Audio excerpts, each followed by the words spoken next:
Čia turime belaidį vejos robotą Svea Verken Alva. Jis yra skirtas iki 20 arų, tai yra 20 arų jis gali nupjauti per vieną parą. Išpakuokime ir pažiūrėkime, kasgi yra viduje.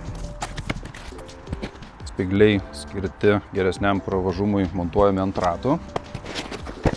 Tai priedų dėžutė, laidai, maitinimo laido prailginimas, maitinimo blokas, varžtai stotelės tvirtinimui, raktai stotelės prisukimo ir peiliukų prisukimui, peilių varžteliai, maitinimo laidas į transformatorių, atsarginiai peiliukai,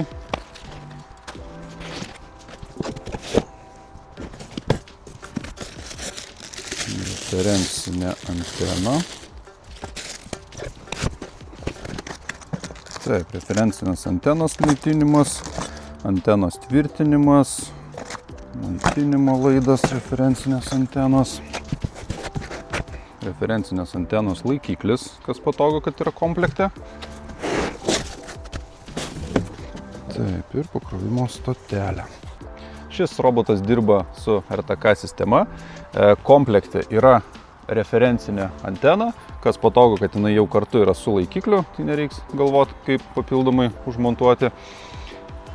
Ir kita opcija, kad šis robotas gali dirbti ir be referencinės antenos, naudodamas N-tripą. Tai reiškia, kai referencinė antena atstoja vietinis, sakykime taip, antenų tinklas. Robotas orientuojasi pagal palydovų signalus, be to turi priekyje kameras su dirbtiniu intelektu, kurie padeda, kai nėra gero palydovų signalo, yra silpnas pavažiavus po medžiais, kameros pagalba yra sukuriamas papildomas vaizdinis žemėlapis ir dėka to robotas gali važiuoti ilgiau be palydovo signalo. Taip pat kamera padeda atpažinti kliūtis ir jas apvažiuoti.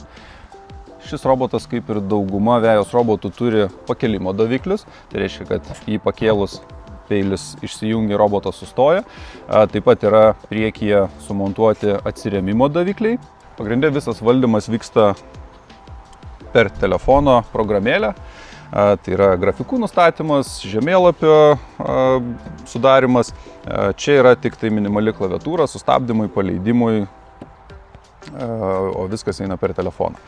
Taip pat yra lietaus daviklis, tai reiškia, kad jį galima jungti, išjungti ir reguliuoti jautrumą. Tai yra, jeigu norime, kad lietui lyjantis nedirbtų, mažiau apliptų, būtų švaresnis, tiesiog mes jį įjungiame. Apačioje matome peilių diską. Ant peilių disko yra 6 atšokantis peiliukai. Aukštis reguliuojasi nuo 2 iki 6 cm. Pastebėčiau galinius ratus, tai yra turi gilų protektorių, pakankamai minkštos gumos ir dar turi komplekte tokias metalinės žvaigždės, spyglius, kurie dedasi ant ratų ir taip galima dar pagerinti pravažumą. Robotui pjovimo ribas žymime su telefono programėlė, tiesiog patį robotą apvairuojame aplink sklypą, apvairuojame aplink draudžiamas kliūtis, kuriam negalima važiuoti ir taip jisai išsisaugo savyje žemėlapį. Taip pat gali būti ne vienas plotas, 2, 5, 6 ar dar daugiau. Kiekvieno ploto yra atskirai reguliuojamas pjovimo aukštis, pjovimo kryptis, tai yra į kurią pusę orientuotas. Dar vienas įdomus dalykas, kad šio roboto važiavimo greitį galima pasirinkti, tai yra 1 iš 3 ir taip pat peilių sukimosi greitis irgi gali būti pasirenkamas 1 iš 3. Tai reiškia, kad jeigu turim retą žolę, tai mes galim galbūt padidinti važiavimo greitį padidinti, o pamažinti apsisukimus peilių, tam, kad baterija ilgiau tarnautų ir didesnį plotą galėtų nupjauti. Ir atvirkščiai, jeigu turime tankę ar aukštesnę žolę, statome lėtesnį važiavimą ir greitesnį peilių apsisukimo didesnį greitį ir taip turime efektyvesnį pjovimą. Be standartinių funkcijų programėlėje šis robotas dar turi nuotolinį valdymą.